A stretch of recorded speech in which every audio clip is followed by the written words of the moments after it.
Gangnam Style.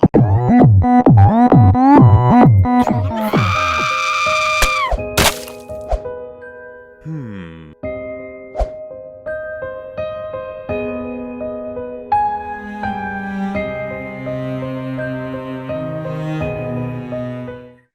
All right, welcome to Kimchi Crime Podcast, where we delve into some of the worst criminals in history. And today, it really is one of the worst criminals in Korean history. My name is SJ. And I'm Walter, and as always, thank you for joining us and our show. Now, if you like Korean crime, then you better click that subscribe button and also like us, because we've got plenty of Korean crime stories and cases coming your way. Now, yes, And I of thought course, we, yeah. to be honest with you, I thought we were gonna take a break from the child stuff, but then we're back. It is. And you know what, for the fifth episode, I really want to say viewer discretion advised, because this episode is very sickening.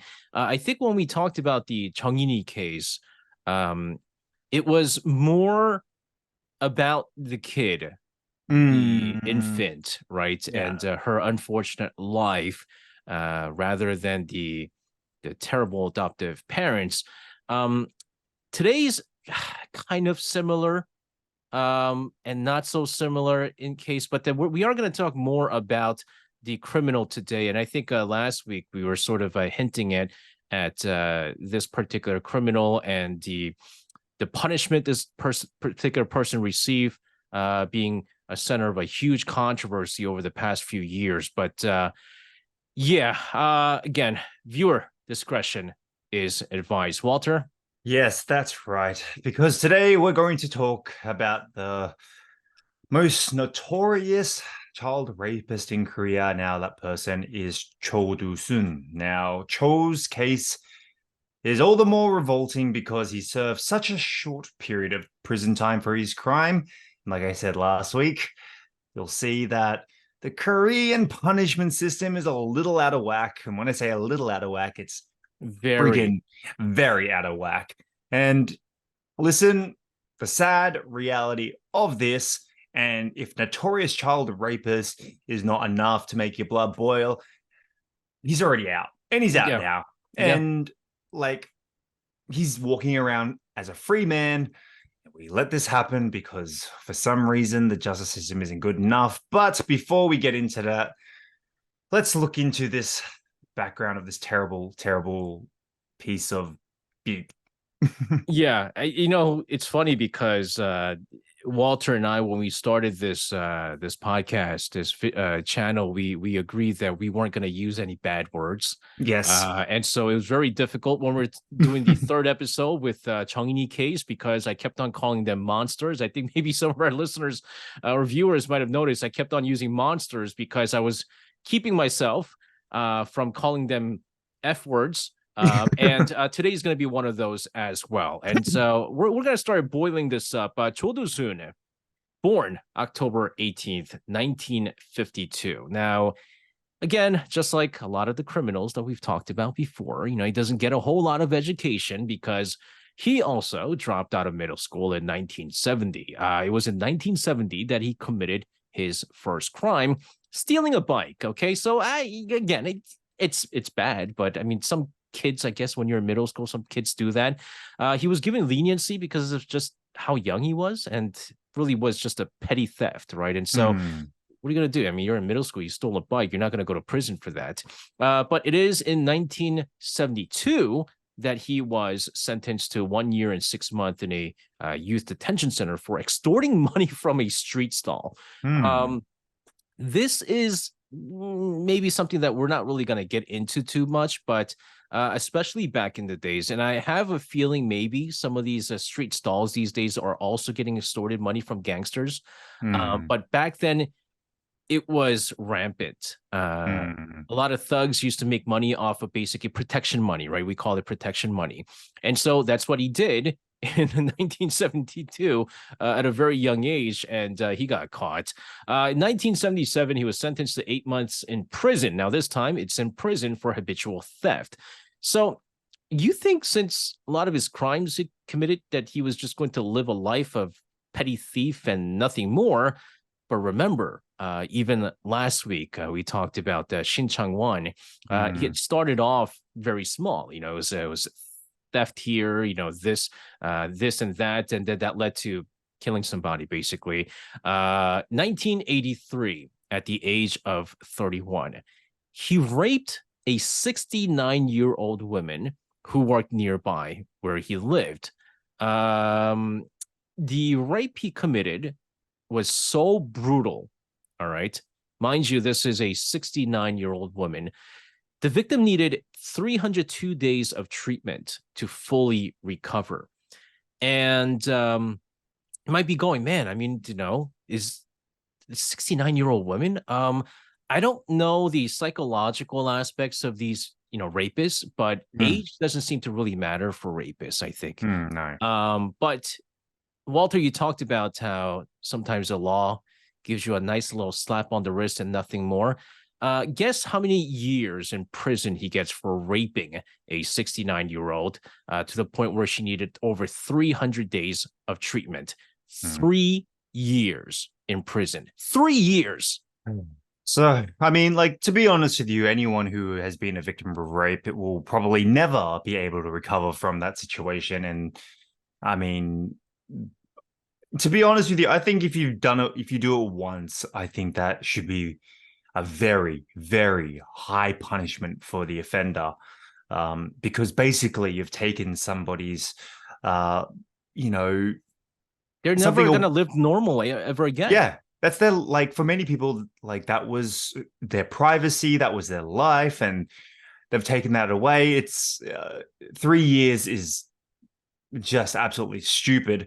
Just to bring back on what SJ said before about the gangs who extort money from the street stalls, I also remember talking to SJ. I was like, hey, we could talk about gangs. And then SJ was like, yeah, I don't want to be killed by any of the gangs.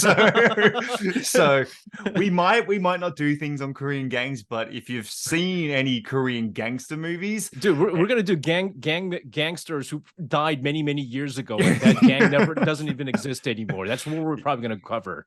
Yeah, because the gangs are scary as hell in South Korea anyway. So, like I've said before, and I'll say it again, our justice system sucks. It's run by morons, all right? And this isn't even the most angering sentence that you'll hear today, because after he was released from prison, remember it was only 3 years. Yeah, he was fined several times for various violent crimes. Violent crimes. Fined for violent crimes. Yeah, like a fine. I've never received a fine. Like, I haven't been in a violent crime, but I've never heard of getting a fine. But he assaulted a bar hostess. And again, this is another big red flag for the justice system, because if he's committing these violent crimes, like as you said, like, why a fine and why not go to prison? But he doesn't slow down. And in Face, we find out later that these crimes are about to get a whole lot more violent. So it's now 1995. While drinking, he assaulted and killed a man in his 60s because the victim praised the ever so controversial president Cho Doo Soon. Now, if you know a little bit about history, we know that he was not a good man either. A little bit of a different story, but yes. And guess what he gets out of killing someone? Now, last episode I said minimum 7 years, but at this time, he got 2 years. He got 2 years and being admitted to a psychiatric hospital. Now, why did he get admitted to a psychiatric hospital?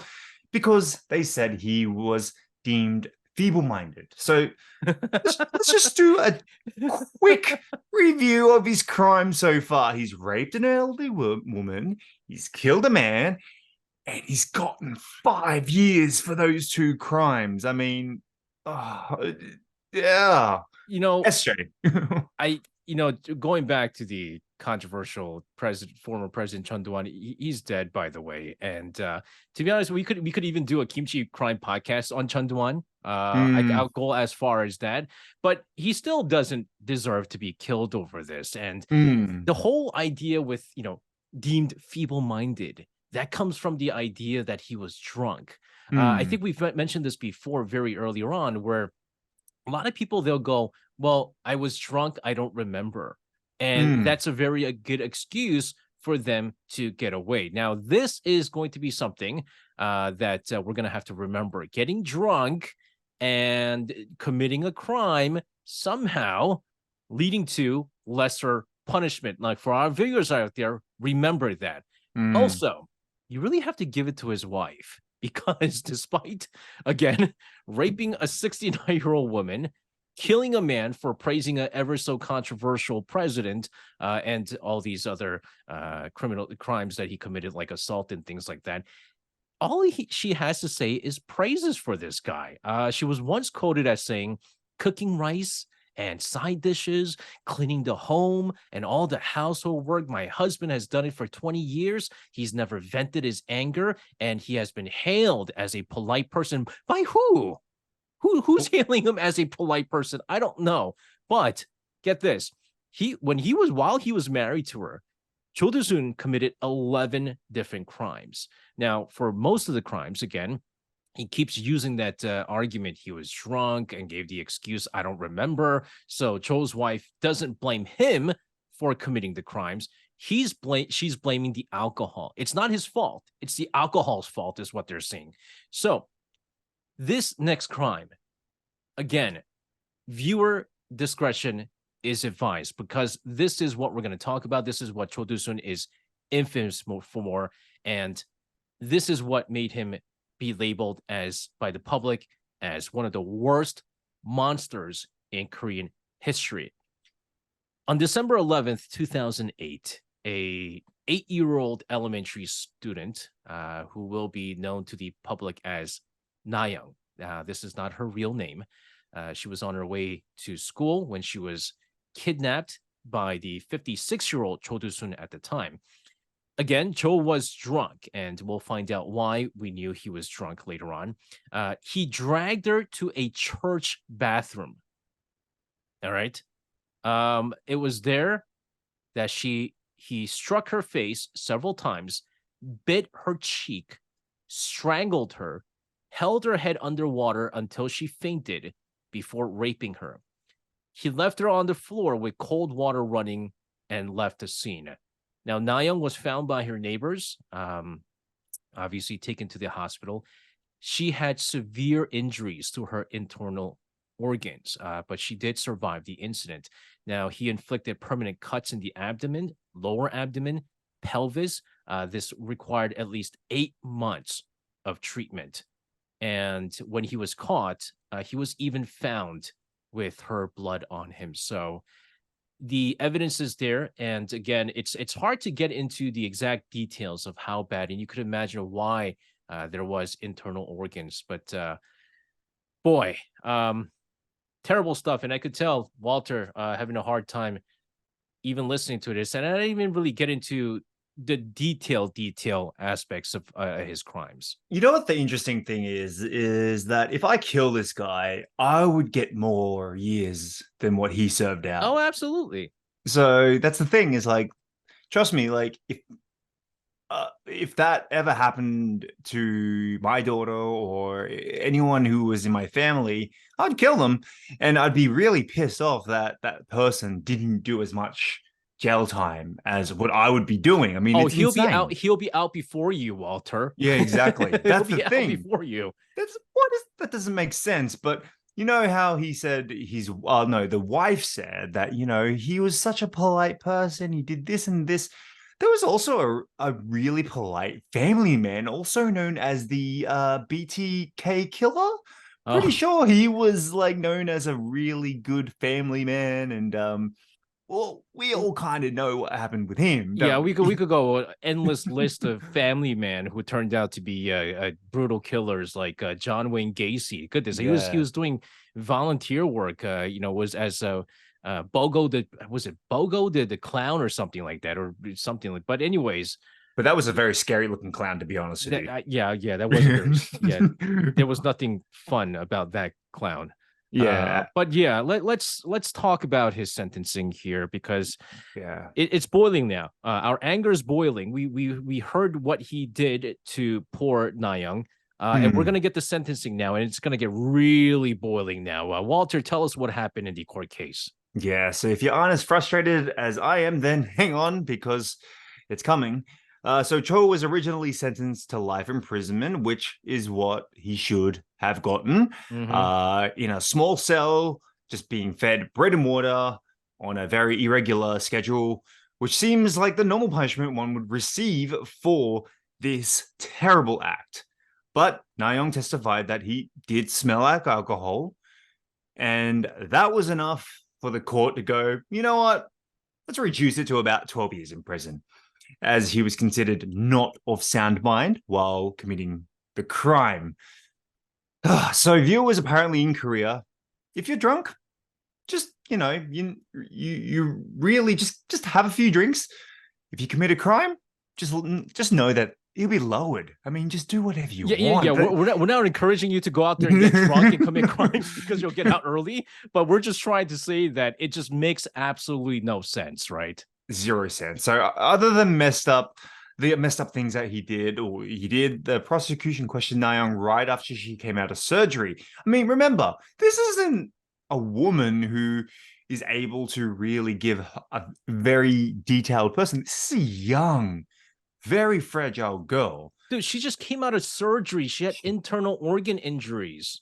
Exactly. And they made her sit upright right after the surgery and answer the same questions 4 times due to the fact that the prosecutors were, I was going to say a bad word then, but they made mistakes while recording. They forgot to press record, basically. Yeah, 3 times by the looks of it. Now, Na Young's parents filed a lawsuit against the prosecution for subjecting their daughter to physical and psychological stress because, I mean, the stress that she was under before wasn't enough, so the prosecutors had to make it worse.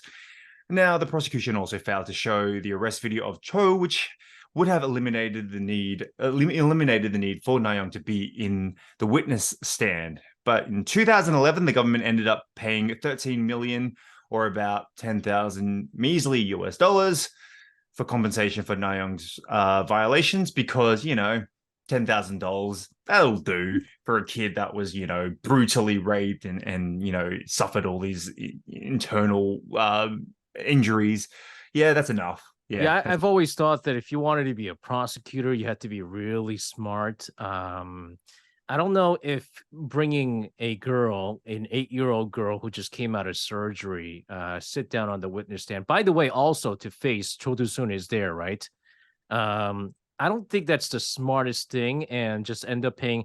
So $13 million would have been nice, but it's 13 million Korean won, which, like you said, is just 10,000 US dollars, which doesn't do justice. But man, remember, we're not done yet. He only received 12 years for his brutal act. There was a number of protests or people calling for stricter punishment for this, but no. 12 years went by. It was in December 12, 2020 that he was released. He returned to Ansan to live with his wife. His wife is still with him all these years, man. After all these years, she's still with him. Get this. This is the other thing that I don't understand, how this is possible. He lives less than a kilometer away from the victim's house. Like, how the hell does the government allow that from happening? Like, first of all, Na Young's family, they have all the rights to live there, right? It's supposed to be, I guess, Cho Doo Soon, who's supposed to be relocated somewhere else that's far, far, far away from the victim, probably in another city. I don't know. Another country would be nice, but that's not possible. I don't know how this is possible. Na Young's dad came out basically saying, and now Na Young's family is not all that rich. He said that he's willing to take out a loan to give the money to Cho Doo Soon so that he can leave Ansan.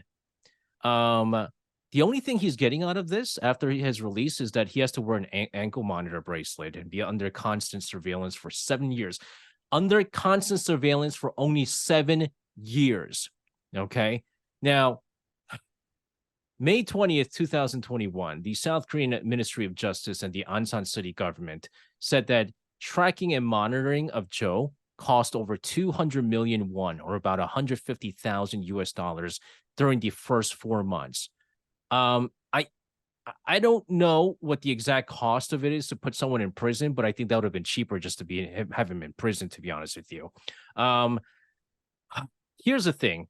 If that's not going to make you mad, we're going to get you guys boiled up even more here, because his wife is a very interesting character.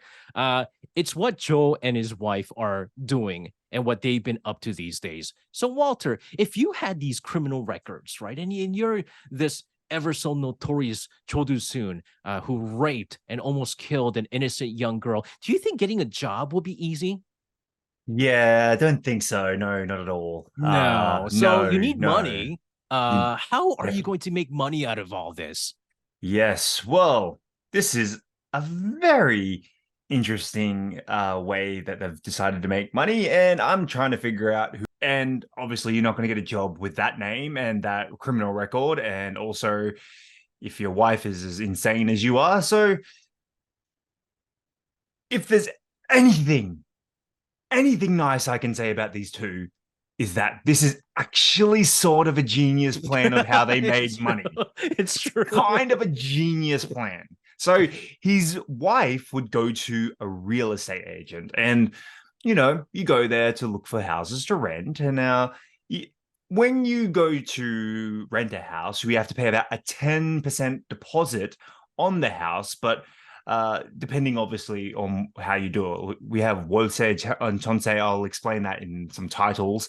But just so they could lock down, I'll just quote that, Yeah. lock down the apartment, they would pay like a 20% down payment. So, it looks more appealing for Hmm. the landlord. It's more attractive as tenants to be doing that. But Cho Doo Soon has a public notorious reputation at this point. I mean, everyone knows about him. It's hard not to know what he looks like. I mean, Hmm. he's all in the papers. So the wife goes back to the real estate agent, but this time she's accompanied by her dearly beloved husband, Cho Doo Soon. So they're going to say they're going to be living together.